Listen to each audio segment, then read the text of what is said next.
Most people are asking the wrong question. They keep asking, is the economy good or bad? The real question is, what kind of economy are we in now? What assets win in this version of reality? Because 2026 is shaping up like this. Growth is steady but uneven globally. Inflation isn't dead, just disciplined. Debt is huge. AI is changing jobs and profit flows, and trade policy risk is back on the table. Credibility anchor, IMF, World Bank, different institutions, different models, yet they are all describing the same thing: resilience, but with big fault lines. Promise. In the next 30 minutes, I'm going to show you where this economy is leading us, one, two, where people should be investing by principle, not hype, and three, the direction of future wealth, how the winners are positioning right now. You see, where the economy is leading us, this is an honest assessment. Global growth is steady, but isn't that safe?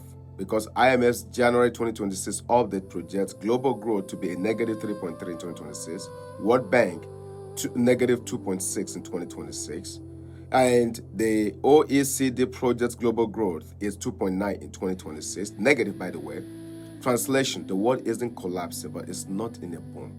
It's a selective economy. Some sectors win big while others feel stuck. Then you have the US snapshot.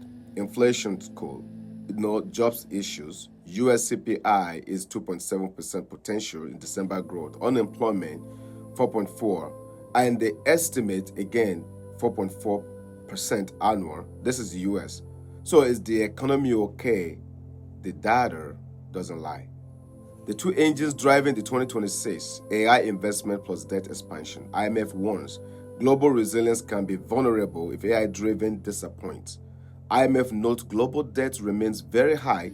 Their update put total debt above negative 235%, 235%.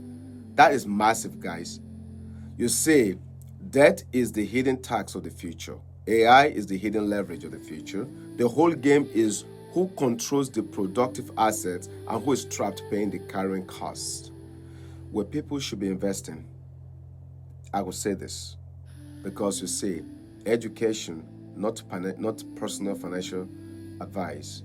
There are three bucket portfolio mindsets. In bucket A, stability and optionality. You sleep well at money, like right now. Rates are meaningfully higher than 2010s. Central banks still care about inflation.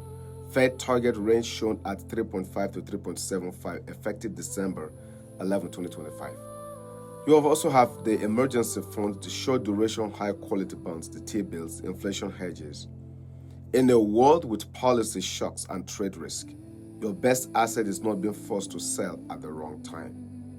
Say bucket B, cash flow assets. It's a own asset that can distribute cash or grow cash flow over time. High quality dividend growers, real estate with underwriting discipline, rent demand, debt, vacancy reserves. Businesses with recurring revenue, pricing power. Future what favors cash flow plus pricing power, not vibes, not emotions. You have asymmetric growth also, tech transformation, where AI and infrastructure show up, but with risk controls.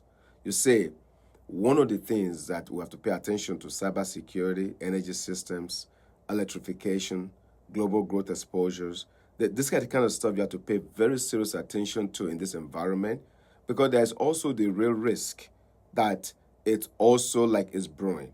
So don't just invest in AI, become AI adjacent in your income. That's the way it's supposed to be. You see, the direction of future wealth.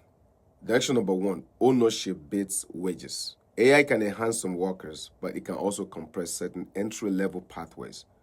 The winning move is own equity, stocks, businesses, real estate, intellectual property.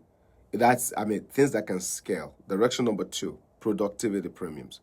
The economy may be steady overall, but premiums flow to the most productive systems. IMF describes tech investments adaptability offsetting headwinds.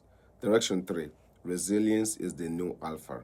With trade tensions and policy uncertainty still present in major outlooks, you want a personal balance sheet that can absorb shocks. One line that hits: 2026 wealth is built by people who can do two things: liquid and still stay invested. This is the truth, folks. So, what action should you be taking? Build your forced patience fund. Literally, be patient. Get out of high interest consumer debt because that's a guaranteed negative return. Automate investing to a simple allocation. Increase income by becoming AI adjacent, like I mentioned earlier. You have to audit risk, job stability, emergency fund, insurance, estate basics. These are some of the stuff that you need to put in place. You see, if you want, I will do a part two where I break down the best retirement rollover mistakes that people make in unstable markets, how to think about, for example, annuities without hype, and a simple strategy to protect downside, while still participating in upside. If you subscribe and comment the word wealth, wealth map, tell me your age, 20s, 30s, 40s, 50s, whatever, so I can tailor this expressively for you.